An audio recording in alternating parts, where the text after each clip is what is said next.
Amén. Bueno, decíamos entonces, retomamos la semana en sus pasos.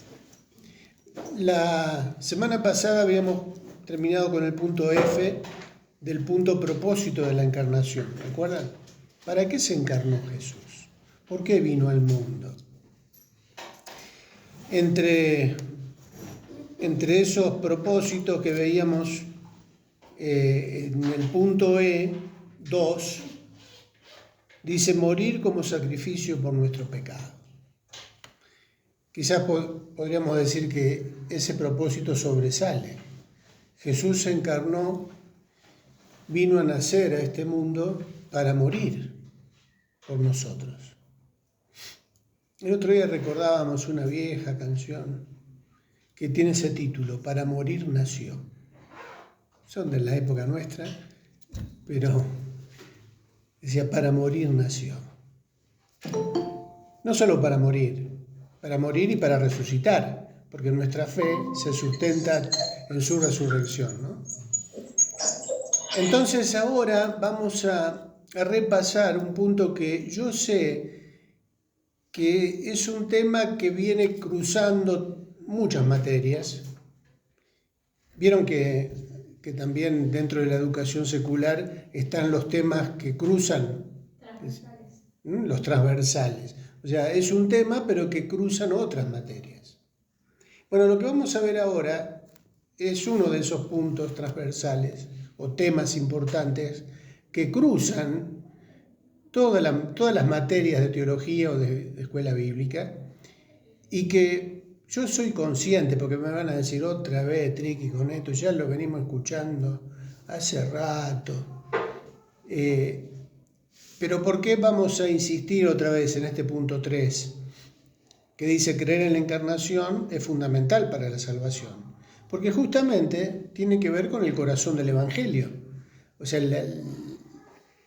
la base y el propósito de la encarnación del Señor, de que haya venido a este mundo, tiene que ver con un plan de salvación. Y como decía, en otros grupos venimos hablando sobre este tema porque en este tiempo de la Iglesia nos tiene que quedar claro. O sea, yo sé que con la edad uno se vuelve medio, como decía el pastor nuestro, medio decrépito, medio que repite lo mismo, así pobre Triqui, ya está siempre repitiendo, medio aterosclerótico, está repitiendo lo mismo. Pero es importante que repasemos y nos quede claro esto de la encarnación del Señor, pero de su deidad y de por qué ese plan de salvación tenía que ser así. Uno diría, ¿no habría otra manera? ¿Por qué tuvo que sufrir tanto el Señor? ¿Por qué tuvo que derramar su sangre? No sé si acá lo veíamos o en otras materias en donde traspasa este tema, sobre las discusiones y las herejías que se dieron en la iglesia primitiva y en la historia de la iglesia, y que una tenía que ver con los gnósticos y con un tema que bueno, justamente trataba a Jesús no como un hombre, sino que parecía hombre. ¿Se acuerdan cómo se llamaba esa herejía?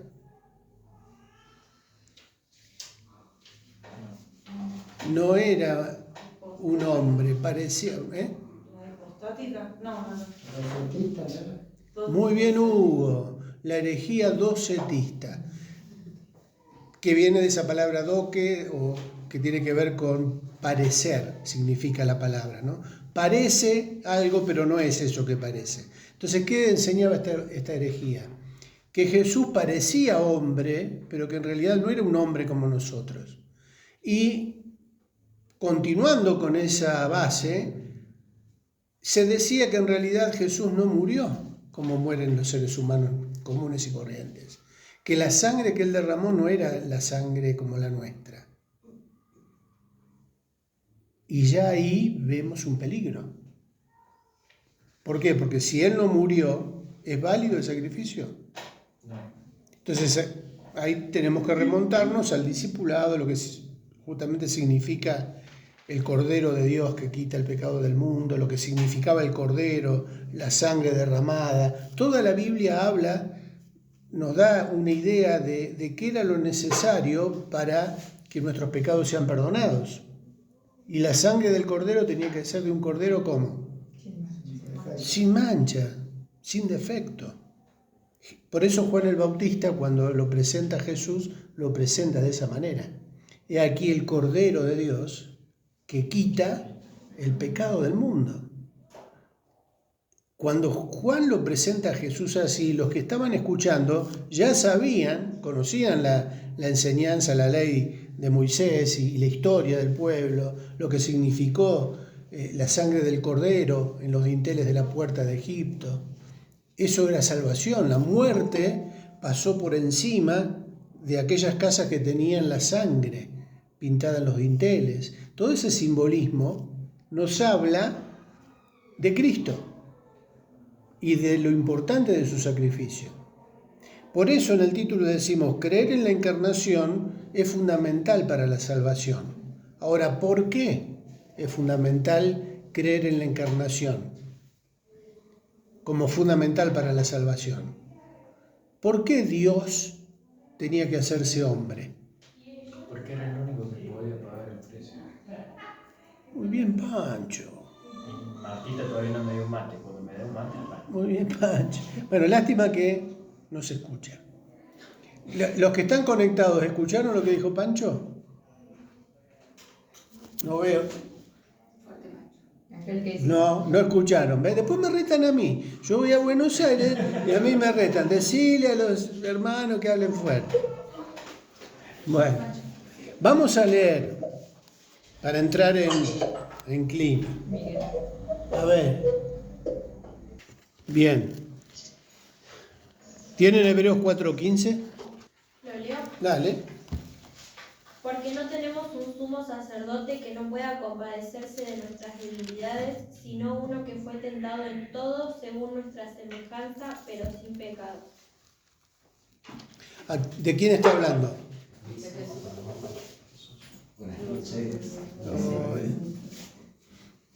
¿De quién está hablando ahí, Hebreos? De Jesús. Y él dice que fue tentado en todo como nosotros, ¿no? ¿Con qué diferencia? Sin pecado. Sin pecado. ¿Por qué no pecó Jesús? Porque si era humano, el pecado a él no lo afectó. Porque también era Dios. Cuando ahí vemos de esa genética divina que concibe en María a Jesús, es lo que hizo que él no pecara. Porque si no, si hubiera sido concebido por José, ¿qué hubiera pasado con Jesús? Hubiera sido como nosotros y el gen del pecado iba a estar también en él. Sin embargo, él se diferencia de nosotros en que justamente él fue concebido por el Espíritu Santo y él, si bien fue tentado en todo, él no cayó, porque era el Hijo de Dios, era Dios hecho hombre, y Dios no puede pecar. Entonces ahí tenemos la condición fundamental para que pudiera ser ese cordero que tenía que ser sacrificado. Tenía que ser sin defecto, sin mancha, sin contaminación, sin pecado. Por eso, cuando hablamos del propósito de la encarnación, nos referimos a esto como algo que Dios ya preparó desde antes de que todo existiera. Ya Dios tenía diseñado un plan de salvación. Creer en la encarnación, porque si yo no creo esto, ¿es válido el sacrificio de Jesús? No, sí, no creo. Si yo tengo dudas de esto, digo, bueno, está bien, fue un gran hombre, fue un ejemplo, él nos dejó ejemplo para que sigamos sus pisadas, bueno, estaba todo lindo, pero ¿no será que tengo que hacer algo más yo? ¿Que tengo que agregarle a su vida, a su ejemplo y aún a su sacrificio, tengo que agregar algo de mi parte para ganar la salvación? ¿O para asegurarla? Por eso el cordero tenía que ser santo, sin mancha, sin contaminación. Por eso decimos que el único que podía reunir ese requisito era Dios. Dios es el único ser sin pecado. Por esa razón tuvo que hacerse hombre, tuvo que encarnarse para poder derramar sangre. Y esa sangre fue una sangre ficticia, imaginada, parecía sangre pero no era sangre. No, era sangre, sangre. El cuerpo de Jesús era un cuerpo humano como el nuestro, con los mismos órganos internos, tenía corazón, tenía pulmón, que eso dejó de funcionar en la cruz.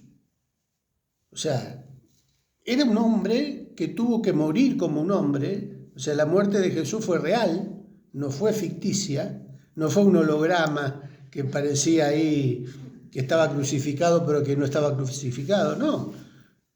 Derramó sangre literal. Y por esa razón, Dios lo preparó a ese plan de salvación de esa manera, para que realmente sea algo que pudiera vencer al que tenía el imperio sobre la muerte, destruirle el imperio de la muerte a Satanás. Por eso había que derramar sangre, porque se demandaba sangre. Claro, la historia de la Biblia, desde el Antiguo Testamento, nos muestra que esta práctica de los sacrificios era algo que ya existía y que se lo entendía de esa manera y que justamente para el pueblo de Dios, para el pueblo judío, era algo importante y valioso. Por eso los ritos de purificación, los sacrificios que hacía el sacerdote cuando entraba una vez al año al altar para presentar los sacrificios por el pueblo. O sea, todo eso tenía una connotación, un simbolismo fuerte, importante, profundo. Por esa razón, Dios también mantuvo esa línea de pensamiento para la gente, para que no sea algo que no causara rechazo, no vino con una cosa rara, distinta. Ellos sabían que esa era la manera de ponerse a cuentas con Dios. Por eso el sacrificio era algo necesario. Si no se derramaba sangre, si no había un sacrificio, no había salvación. Por esa razón la encarnación. Y por esa razón el Dios se hizo hombre en la persona de Jesucristo. ¿Es importante o no es saber esto? Pero no solo saberlo, creerlo como un hecho histórico, como un hecho que sucedió, que quedaron registros de esto, porque aún los historiadores seculares hablan de que este Jesús padeció bajo Poncio Pilato y que fue crucificado, y hay actas de su crucifixión. Está documentado, es un hecho histórico. Pero aparte, el contenido espiritual que tiene es fundamental para nuestra fe y para nuestra salvación. Cuando esto no se da, ¿qué es lo que se ve últimamente? Por eso yo digo, necesitamos repetir esto, porque aún inconscientemente parece que hay gente que viene a la iglesia necesitada y que busca creer en el Señor, pero tiene tantas mezclas en la cabeza. Nosotros también venimos con esas mezclas, como que hay que hacer algo más. Por eso algunas sectas se aprovechan. Por ejemplo, acá tenemos a la Iglesia Universal, ¿no? Está bien, la Iglesia Universal usa la misma Biblia que usamos nosotros, hasta cantan las mismas canciones o tienen el mismo formato de culto, pero también van agregando cosas como que hay que hacerlas para asegurarse. Las iglesias cristianas que también usan la prosperidad o ciertos ritos como para afirmar nuestra fe y decir, bueno, vos haces esto, que tenés la salvación asegurada. Vos ponés tanto que tenés el terrenito en el cielo asegurado. Y ahí aparecen, ¿no? Bueno, y siempre en cada culto pidiendo plata. No, vos tenés que pactar con Dios. O vos tenés que sembrar. O vos tenés que... ¿Dónde está eso? Pero ¿qué pasa? Especulan con la duda y con el miedo. Pasó en la Edad Media, cuando se vendían las indulgencias. Vos poné, y en el momento había un cura que era muy hábil, Texla, creo que era. No, Texla no. Se me mezcla con el Texla. Bueno, se me va a venir el apellido. Era muy hábil. Hacían hasta tipo campaña, formato de campaña evangelística, recorrían Europa, iban a las plazas, hacían toda una representación del infierno, y el que no compraba una indulgencia, se iba al infierno. O si tenía algún familiar que murió no estando en gracia de Dios, si ponía plata, él decía, en el momento que la moneda caiga en el fondo de la bolsa, un alma vas a sacar del infierno. Que toda la gente iba y te hacían un certificado, te daban un certificado, ¿no? De parte de la Iglesia Católica, que garantizaba que por la persona que puso la plata, esa alma iba a salir del purgatorio para pasar directamente al cielo. Corroboren esto en la historia, con la historia de la Iglesia. Existió esto. Y me van a decir, bueno, viste, pero eso lo hacían los católicos. Esa era una herejía católica, una enseñanza. ¿Es patrimonio de los católicos solamente? Bueno, quizás esto del purgatorio para mandarlo al cielo, sí. Pero a veces se escuchan testimonios de creyentes en el Evangelio que pasaron por el infierno. No sé si escucharon algunos de esos testimonios, que Dios los llevó al infierno. Y resulta que ahí, estando en el infierno, escucharon los lamentos, los gemidos, los gritos de la gente. Y en una de esas Dios les permitió ver a alguien conocido que le dice, cuando vuelvas, decirle a los hermanos que yo estoy acá en el infierno porque no diezmé. Claro, cuando pasaron la bolsa de la ofrenda ese domingo, la bolsa. Manipulación, engaño. Eso es lo que está sucediendo en estos tiempos y va a suceder cada vez más, más fuerte y más sutil. Quizás, esto es muy evidente. Uno va a decir, no, a mí no me van a engañar con eso. Pero nos pueden engañar con otro tipo de cosas.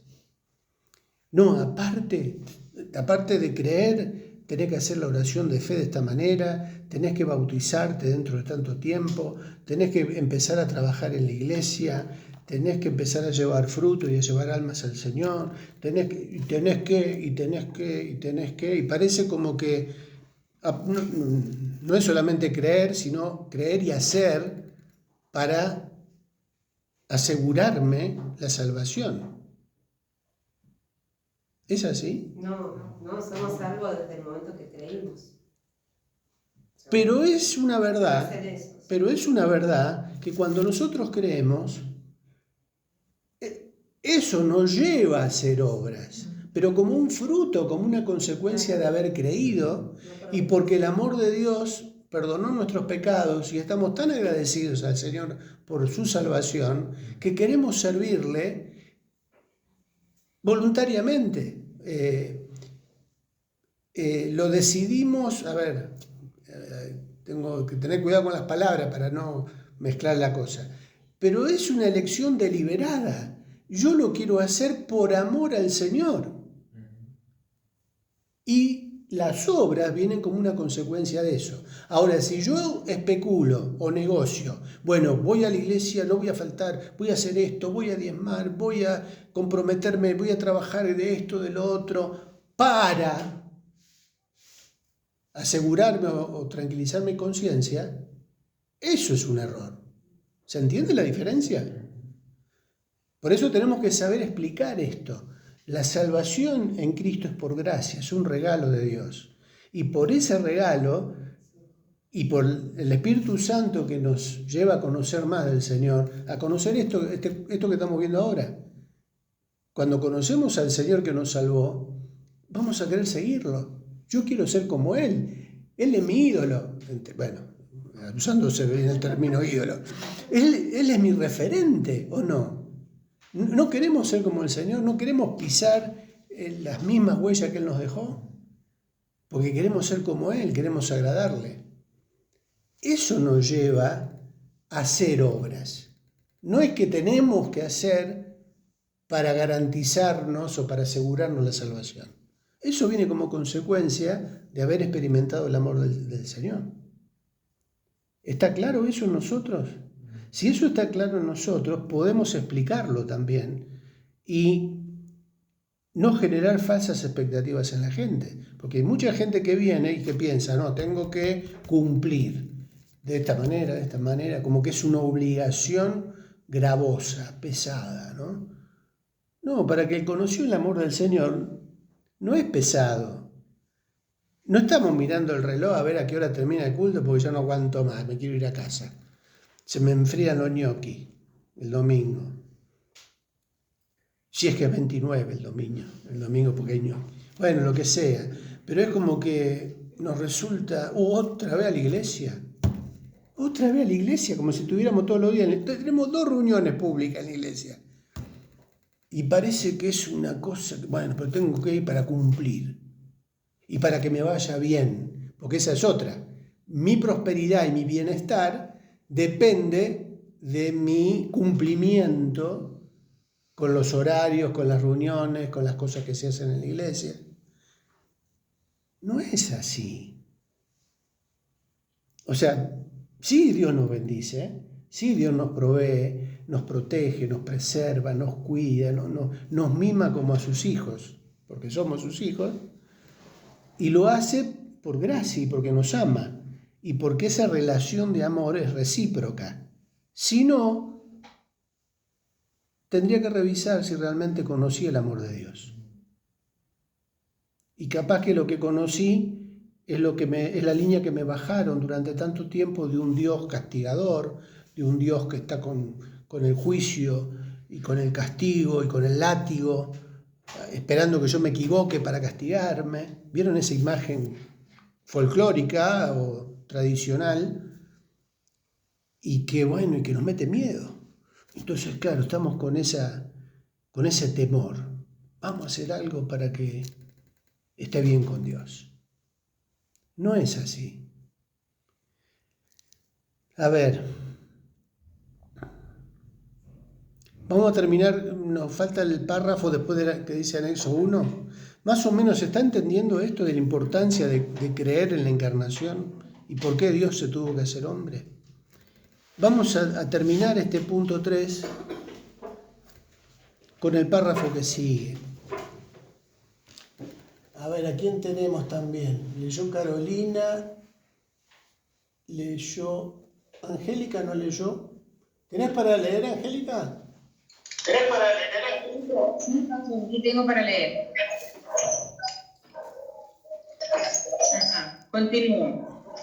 Esta doctrina fue atacada desde el comienzo de la Iglesia, porque si el enemigo lograba sembrar dudas sobre el sacrificio propio de Jesús, cuestionando su deidad o su figura humana, sin ser realmente humano, ver herejía docetista, anexo 2, anularía la eficacia de su sacrificio, como posteriormente también lo intentó a través de Nestorio, herejías nestoriana, que enseña, entre otras cosas, que a Jesús, hombre, no se le debe adorar, pues es una criatura en la que reside Dios, pero no es Dios.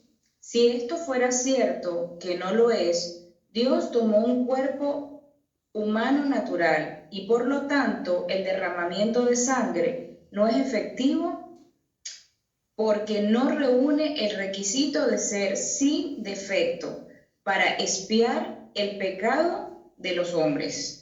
Por esta razón, el Nuevo Testamento incide en afirmar que Jesucristo ha venido en carne, en Lucas 24, 36 al 43, en Juan 1, 14, Romanos 8, 3, Efesios 2, 15, Colosenses 1, 21 y 22, Primera de Timoteo 3, 16, Hebreos 2, 9, 10, 14 y 15, 10, 5, 10, Primera de Pedro 3, 18, 4, 1 y Primera de Juan 1, 1, 3, 4, 3, 2 y Segunda de Juan 7, para cumplir así este plan perfecto que el Padre diseñó en la eternidad y destruir todo argumento mentiroso que intente desacreditar la obra expiatoria de Cristo. Bien. Decíamos que acá aparece otra herejía, esta nestoriana, que se parece a la docetista, pero acá ¿cuál es la variante? Que Dios toma un cuerpo humano. ¿Se dan cuenta? O sea, el cuerpo era 100% hombre, pero ¿qué hace Dios? Es como que posee ese cuerpo humano y que, bueno, ese cuerpo es el que se sacrifica en la cruz. ¿Es válido ese sacrificio? No. ¿Por qué? Porque es un cuerpo pecaminoso. Porque tiene un cuerpo pecaminoso. ¿Se entiende, no? Bien. Contra todo esto, los apóstoles tuvieron que enfrentar y combatir estas herejías que todavía siguen para nosotros vigentes en la palabra. Por eso la palabra de Dios es viva y eficaz y no pasa de moda. Porque fíjense que últimamente todo esto se renueva de una forma sutil, ¿no? Se moderniza las herejías, pero siempre intentando desacreditar la obra de Cristo y agregar algo más para que algunos vivos se beneficien y nos tranquilicen la conciencia diciéndonos que esa es la salvación. No solo la obra de Cristo, la Iglesia Católica también enseñó eso. La Iglesia Católica no es que no cree en la justificación por la fe. La Iglesia Católica cree en la justificación por la fe, pero agrega la fe más las obras. Como que las obras son certificado que de alguna manera tienen cierto grado de verdad. ¿Pero por qué? Por lo que acabamos de decir hace un rato. Las obras vienen como consecuencia de la fe. No es como algo, como un aditivo que me hace alcanzar la salvación, sino que es como fruto de esa salvación, de esa gracia, aparecen las obras. No es que soy salvo por la fe más las obras. Soy salvo por la fe y las obras vienen como un fruto de esa salvación.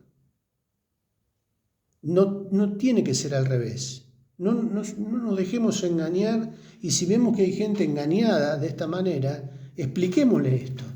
La salvación no es por obras o por la plata que vos pongas o por las cosas que vos tengas que hacer. Es por la gracia de Dios. Cuando experimentamos el perdón de nuestros pecados y somos conscientes de que necesitamos un Salvador, cambió todo. Y seguramente las obras que vamos a hacer van a ser obras hechas con gratitud, con alegría, con el gozo de hacerlas, no por obligación, sino por amor al Señor. Pero realmente nos habla del amor de Dios, ¿no? Y que en Jesús vemos su amor, su sacrificio, su humillación, todo lo que Jesús tuvo que pasar, haciéndose hombre por nosotros, es tremendo. Entonces ahí valoramos ese sacrificio de una manera distinta. Todas las obras necesarias para nuestra salvación las hizo el Señor por nosotros. Nosotros no tenemos que hacer más nada. A mí me gusta concluir esta idea, porque me viene a la mente ya automáticamente, perdón por aquellos que capaz ya la escucharon varias veces, pero ese soneto, no sé si escucharon alguna vez ese soneto que dice: no me mueve, no me mueve. Es aparentemente, bueno, siempre aparece como un soneto anónimo. Algunos le dan la autoría a una monja y otros a otros santos o no sé qué. Pero yo me siento tan identificado con ese soneto, porque de alguna manera resume esto que estamos hablando en este punto. No me mueve, mi Dios, para quererte el cielo que me tienes prometido, ni me mueve el infierno tan temido para dejar por eso de ofenderte. Tú me mueves, Señor. Muéveme el verte clavado en una cruz y escarnecido. Muéveme ver tu cuerpo tan herido. Muéveme tus afrentas y tu muerte. Muéveme, en fin, tu amor, y en tal manera que aunque no hubiera cielo, yo te amara, y aunque no hubiera infierno, te temiera. No me tienes que dar porque te quiera, porque aunque lo que espero no esperara, lo mismo que te quiero, te quisiera. ¿No es hermoso? ¿No es fabuloso? Soneto, no me mueve, mi Dios. Qué bueno sería que todos tengamos ese sentir. ¿Por qué venimos a la iglesia? ¿Por miedo al infierno? ¿Por qué queremos ir al cielo? ¿Por qué nos portamos bien? ¿Porque queremos ir al cielo? No nos mueve, si no nos mueve el amor de Dios en la persona de Jesús y todo lo que Él pasó, dice, no, muéveme tus afrentas y tu muerte. Es hermoso y yo creo que esa motivación que contiene ese soneto tendría que ser nuestra motivación. Entonces todo sería distinto, ¿no? Y tendríamos paz. El Espíritu Santo nos da convicción, el Espíritu da testimonio a nuestro espíritu, dice Pablo. El Espíritu mismo da testimonio a nuestro espíritu de que somos hijos de Dios. O sea, pone esa paz. ¿Está el Espíritu Santo en nosotros? Ese Espíritu Santo nos da la tranquilidad de que somos hijos de Dios.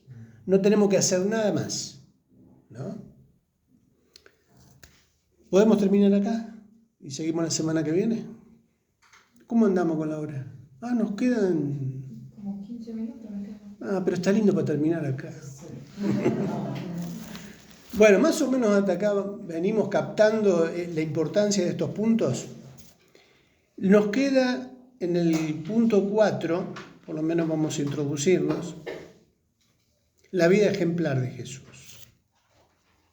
Decíamos en el punto anterior, creer en la encarnación es fundamental para la salvación, y en este punto 4 ya empezamos a ver la vida ejemplar de Jesús. Luli, Guada te va a alcanzar el micrófono y te va a enfocar. Para leerlo, no. ¿Sabes el día que estuve hoy con los niños? Por favor. Pero si ya te conocen en San Justo. Sí, me conocen, pero bueno.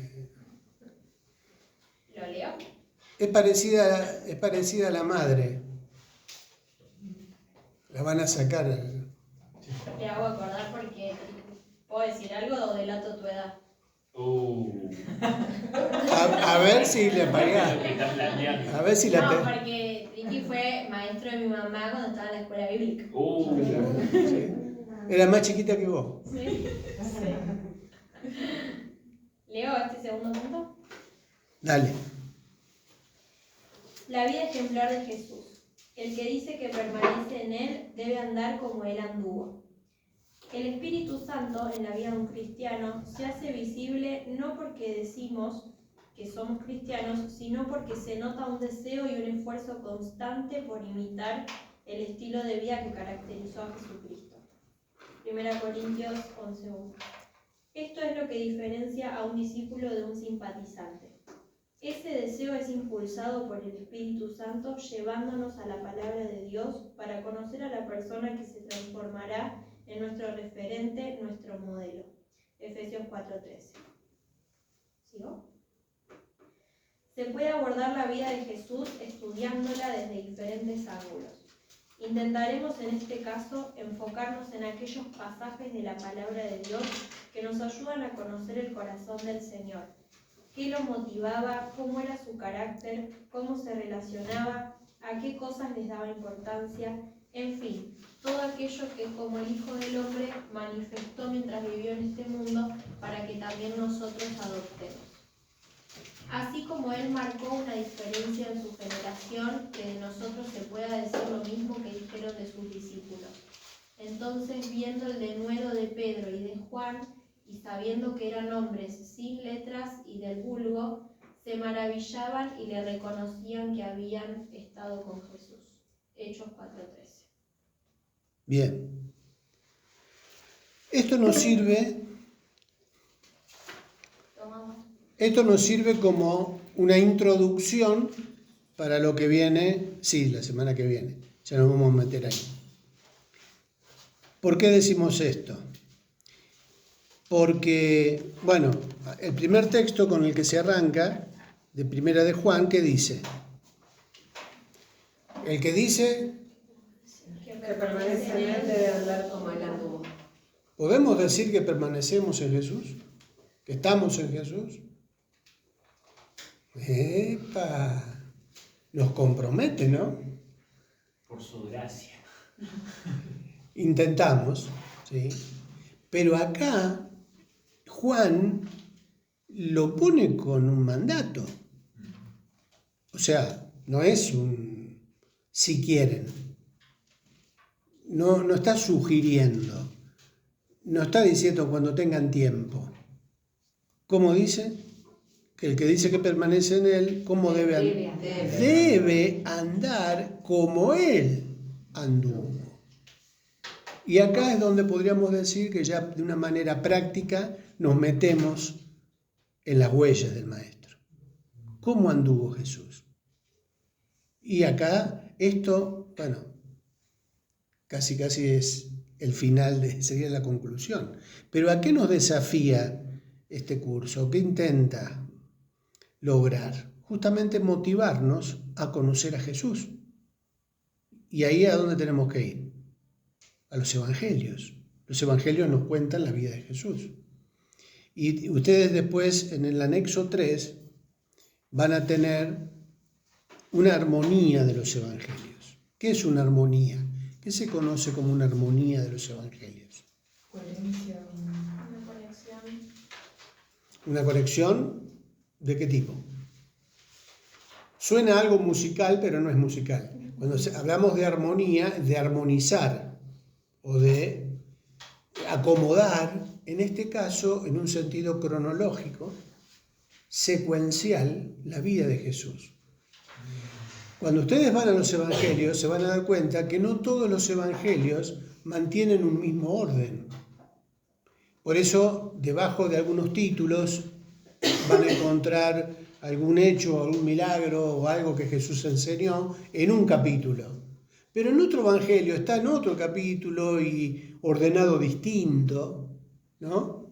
La mayoría está en orden cronológico, pero a veces hay divergencias en cuanto a cómo se lo cuenta, o a algunos detalles, o a cosas que vinieron después, pero en otro lado están antes. Entonces es como que se nos confunde un poco, se nos mezcla.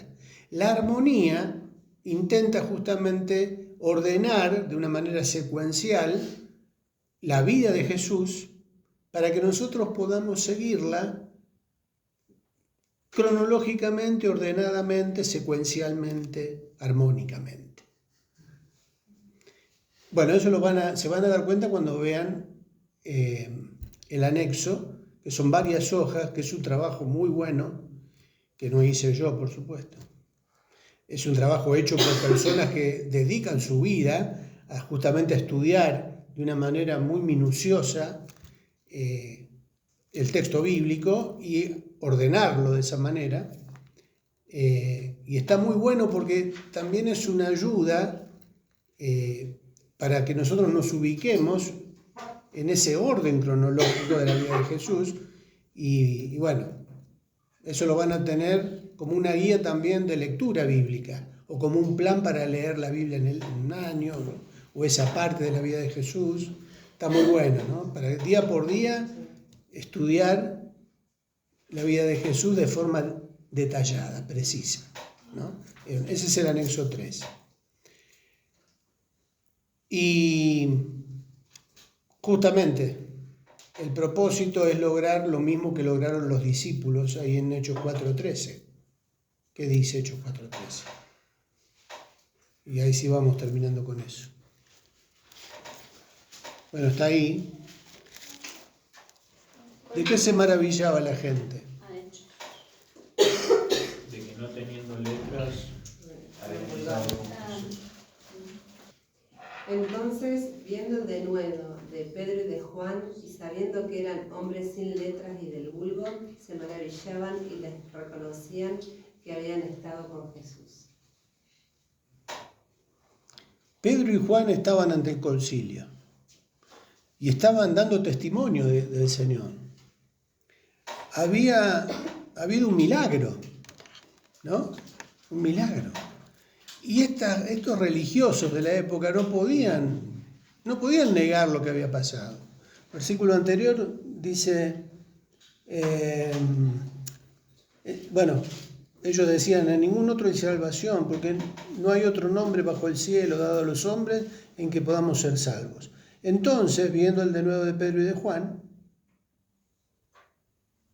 dijeron eso. Pero antes, después lean.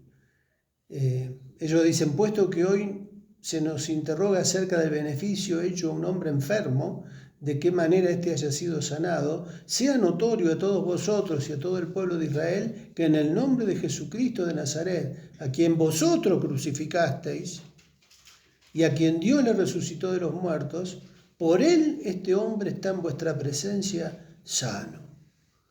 Y no solo les dijo eso, les redobló la acusación, ustedes lo mataron. O sea, estos que antes estaban acobardados por miedo, encerrados, porque tenían temor de que a ellos les pasara lo mismo que a Jesús, ahora ¿cómo estaban? ¿Qué había pasado? El Espíritu Santo, ¿no? Poder, lo que Jesús les había prometido.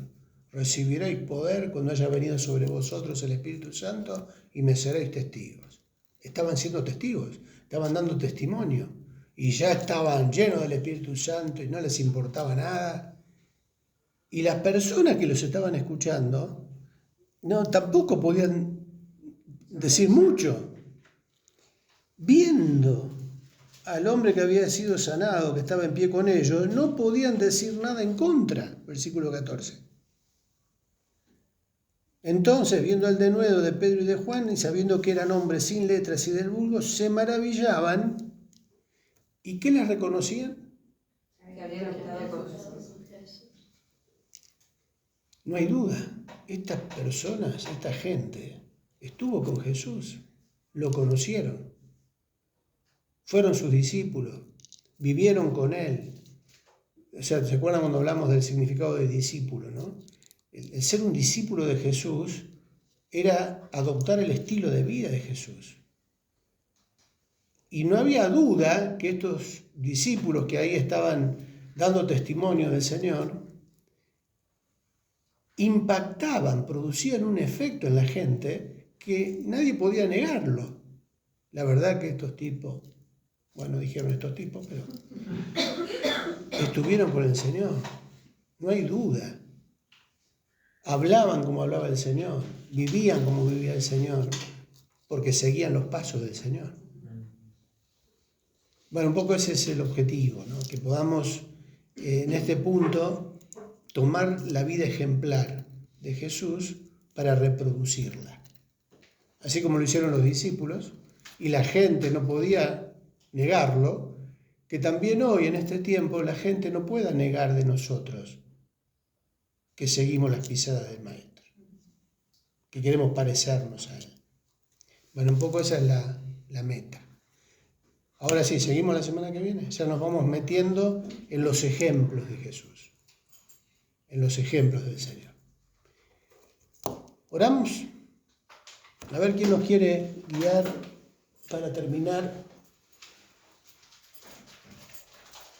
La clase pasada oró Julio, así que Paola López. Paola, ¿estás conectada? ¿Te animás a orar? Hola, buenas noches. Sí, puedo hablar. Bueno, Gracias, Padre amado, por este tiempo. Gracias porque tenemos el privilegio de poder leer tu palabra y meditar en ella y aprender de ella. Gracias por este tiempo, Señor, y que podamos, Señor, atesorar en nuestros corazones lo que cada día aprendemos, Señor. Gracias porque tú eres bueno con nosotros. Amén. amén. Amén.